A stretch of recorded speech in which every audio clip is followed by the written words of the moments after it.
حضرت محدث ابن جوزی نے لکھا ہے کہ حضرت حبیب اجمی ایک بزرگ تھے، ان کے پاس ایک شخص اکثر آتا تھا، بڑا مالدار تھا، ایک ہی بیٹی تھی، وہ بھی ٹانگوں سے معذور تھی۔ تو آپ اکثر اس کو کہتے کہ تو توبہ کر، اللہ کی بارگاہ میں رجوع کر۔ ایک وقت ایسا آتا ہے کہ پھر انسان کا جب کوئی اپنا نہیں رہتا پھر اسے مصلی یاد آتا ہے، لیکن اگر مصلی کی عادت بچپن سے پڑ جائے نا تو پھر ذرا آسان ہوتا ہے اللہ سے دل لگانا۔ وہ اکثر آپ اس کو کہتے ہیں کہ ٹھیک ہو جائے کہ تو بیٹی ہے، وہ بھی بیچاری معذور ہے، تو کہاں دولت لے جائے گی۔ آج کرتا ہوں، ہم تاریخیں دیتے رہتے ہیں نا اللہ تعالیٰ کو معاذ اللہ کہ رمضان سے میں نے نیک ہو جانا ہے، عمرہ کر کے آؤں گا تو پھر میں پکا نمازی ہوں۔ خدا کے بندو، کس نے تجھے بتایا کہ رمضان تک تو زندہ رہے گا؟ کس نے خبر کی کہ عمرہ کرنے تک تو بچے گا؟ حضرت حبیب اجمی اس کو کہتے تو کہتا بڑی جلدی ٹھیک ہو جاؤں گا۔ ایک دن سویرے سویرے توبہ کرنے آ گیا۔ آپ نے فرمایا کیا ہوا؟ تو کہنے لگا حضرت جی کل ایک 15 سال کا نوجوان ملا ہے اور مجھے توبہ کرا گیا۔ مزہ ہی اس عمر میں اللہ اللہ کرنے کا، نبی کریم سے محبت بھی کرنی ہو تو یہی عمر ہے۔ عشق لگا سی کھیڈاں کھیڈ دینی تے پھر مینوں کھیڈاں بھول گئیاں، کجل پایا سی میں یار دے ویکھنے نو، پھر او دی یاد وچ روندیاں ہی ڈل گئیاں۔ حیدر شاہ اس گلی کدے نہ رولدی پر ہن تے رول گئیاں۔ جن لوگوں نے ابو جال کو قتل کیا تھا ان کی عمر بھی 15 سال تھی۔ ہم تو بڑے ہی نہیں نہ ہوتے ساری زندگی، نہ ہمیں کو بڑا ہونے دیتا ہے، ہم بڑے ہی نہیں ہوتے، یہ تو عمر ہے کچھ کر گزرنے۔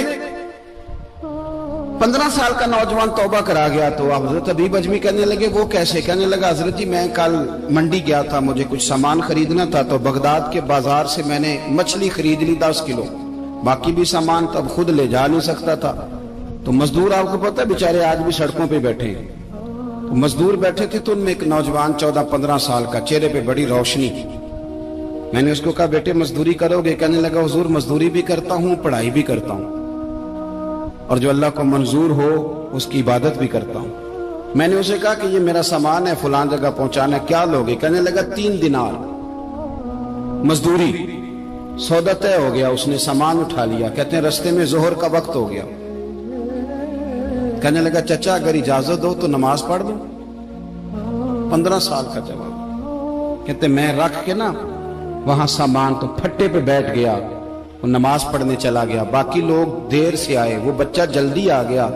میں نے کہا بیٹے آپ جلدی آ گئے؟ کہنے لگے نفل چھوڑ دیے، آپ یہی نہ سمجھ لیں کہ کام چور ہے، میں بعد میں پڑھ لوں گا۔ کہتے ہیں وہ دوپہر کا وقت، رمضان بھی نہیں تھا، میں اس بچے کو نوجوان گھر لے گیا اور میں نے اپنی بیوی سے کہا کہ بڑا نیک ہے، نمازی ہے، اور راستے میں یہ بھی ہوا ہے کہ میں نے اسے ایک دفعہ کہا ہے کہ یہ مجھے تھوڑی دیر کے لیے دے دو، گرمی بڑی ہے، تمہیں پسینہ آ رہا ہے، میں اٹھا لیتا ہوں۔ کہنے لگا نہیں چچا میں رزق حلال کھاتا ہوں، اگر آپ اٹھائیں گے تو میں 3 دینار مزدوری پوری نہیں لوں گا، پھر پیسے کم کروں گا، میں نے طے کیا ہے کہ اٹھاؤں گا۔ تو کہتے ہیں میں نے اپنی بیوی کو بتایا تو بڑی متاثر ہوئی، کہنے لگی دوپہر کا کھانا پک گیا، اسے کو روٹی کھا لے، رمضان بھی نہیں تھا۔ کہتے میں باہر نکلا، اس کو 3 دینار تھمائے، تو میں نے کہا بیٹے ایک بات میری مانو گے؟ کہنے لگا بتائیے۔ میں نے کہا کھانا پکائے کھا لو۔ کہنے لگا میں معافی چاہتا ہوں، میں نے روزہ رکھا ہوا ہے۔ حضور نے حکم دیا، حکم نبی کریم نے حکم دیا، بخاری مسلم کی حدیث ہے، فرمایا نوجوانوں اگر تمہارے پاس طاقت ہے تو نکاح کر لو ورنہ روزے رکھو۔ حکم دیا، یا نکاح اور یا روزے، یہ سرکار کا حکم ہے۔ بھائی نفلی روزہ نفس کی قوتوں کو کچلتا ہے، انسان میں نورانیت اور روحانیت لاتا ہے۔ وہ کہنے لگا میں نے روزہ رکھا ہے، میں اور متاثر ہو گیا۔ میں نے کہا اب کیا کرو گے؟ کہیں اور جانا ہے؟ کہنے لگا نہیں، میں جس دن 3 دینار کما لیتا ہوں پھر میں مزید لالچ نہیں کرتا، باقی وقت یا قرآن مجید پڑھتا رہتا ہوں یا نبی پاک پہ درود شریف پڑھتا رہتا ہوں۔ آپ بتائیں؟ تو میں نے کہا کہ افطار میرے ساتھ کر لو۔ کہتے ہیں میں اسے مسجد چھوڑ آیا اور خود میں لوٹ آیا، افطار کے بعد میں اسے لایا، کھانا کھلایا، عشاء پڑھی، اس کا گھر دور تھا، میں نے ڈرائنگ روم کھول دیا، بیٹھک کھول دی، وہیں وہ سو گیا۔ میری 20 سال کی معذور بچی کبھی چل نہیں سکتی تھی، کوئی طبیب کوئی حکیم میں نے چھوڑا نہیں تھا اس کو دکھایا نہ ہو، ایک ہی بیٹی وہ بھی معذور پیدائشی۔ اس کے کمرے میں گئے، میاں بیوی اسے کھانا کھلا اور بتایا بیٹے ایک نوجوان ہے، بڑا نیک ہے ہمارے گھر میں، آج بڑا پرہیزگار۔ پتہ ہے حضور نے کیا فرمایا؟ نبی کریم فرماتے ہیں جب نوجوان اٹھ کے تہجد پڑھتا ہے نا، نوجوان تو اللہ فرشتوں کے سامنے اس نوجوان پر فخر فرماتا ہے.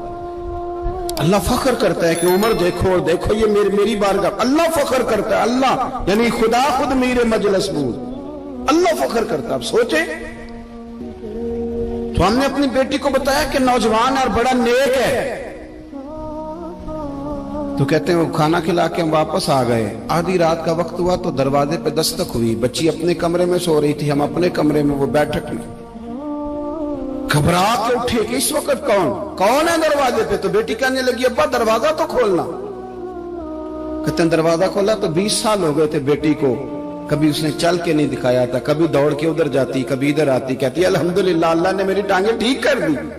ہم دونوں رونے لگے, اے اللہ تو کتنا کریم ہے, کیسے ہوا بیٹے سارا کچھ؟